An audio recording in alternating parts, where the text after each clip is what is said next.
This is Bruce Wiggins, Stafford Magazine. This summer, if you're looking for some adventure, try the Buffalo Soldier National Museum and discover a great part of American history. Located near the Museum District, it provides historic artifacts and exhibits from the Revolutionary War to the Persian Gulf War. The primary objective of the museum is to preserve and promote the history and tradition of the African American soldiers for their outstanding contribution to the defense of the United States of America. Captain Paul Matthews, the founder, shares the history of the museum and how it got started. My name is Captain Paul J. Matthews. I'm the founder and the executive director of the Buffalo Soldier National Museum. The museum opened January the 5th of 2001. We feature the Buffalo Soldiers, but in actuality we give a perspective on the African American military experience from 1770 to 2000, or from the Revolutionary War to the Persian Gulf War, if you talk about personalities from Crispus Attucks to Colin Powell.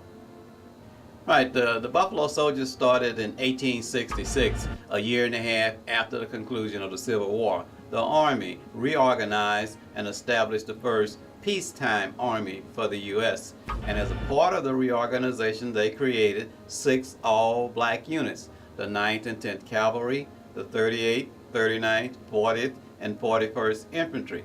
And then 3 years later, 1869, the 4th Infantry became the 24th and 25th.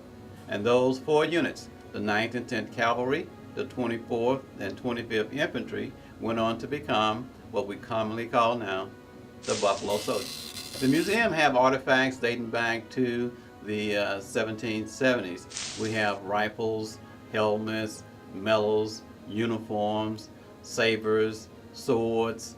If you look in this room here, you see items from the 1880s all the way through to Vietnam. Well, most of the artifacts came from estate sales, visiting other military museums, and from donations from private citizens. Probably a couple of things that from donations you may be interested in. Like this came from a trooper.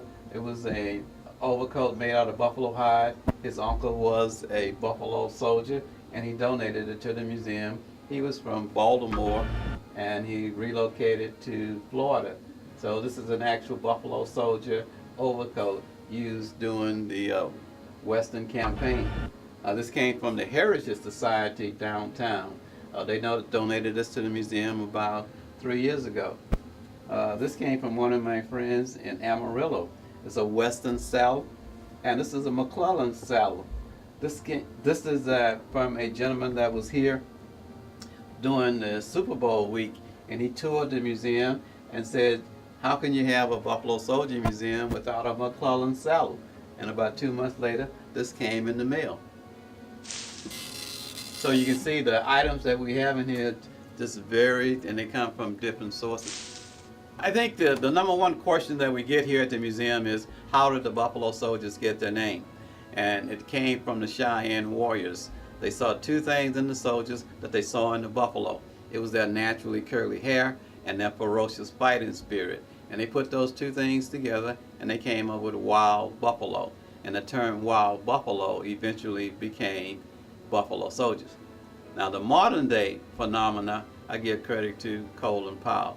You know, he was a 2-star general back at Fort Leavenworth, Kansas, and he was jogging one day, and he came across this intersection on the post that had a 9 and a 10 on it. And that's the only thing they had at Fort Leavenworth to say that the Buffalo Soldiers had been there. So he said, let's do more. He put together a committee along with a gentleman named Commander Philpott, and from 1988 to 1992. And he came back to Fort Leavenworth in 1992 and dedicated the memorial to the Buffalo Soldiers. You know, that's how he got it here. But he said he got it here in his heart when he was going to get a haircut one day. And he came going to get a haircut one day. And he went to the barbershop and had his uniform on with all those stars on his collar. And when he walked through the door of the barbershop, there was an elderly black gentleman sitting in the chair.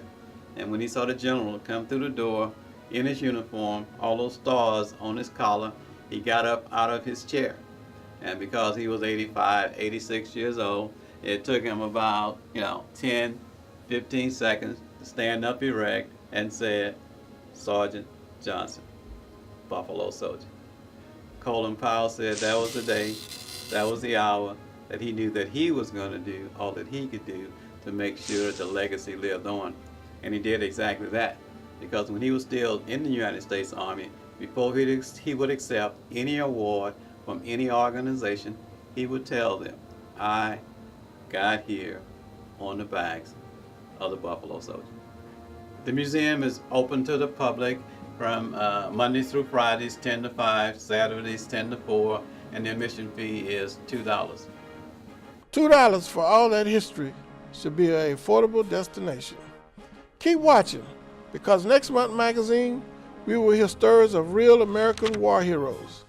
Bruce Wiggins with Stafford Magazine.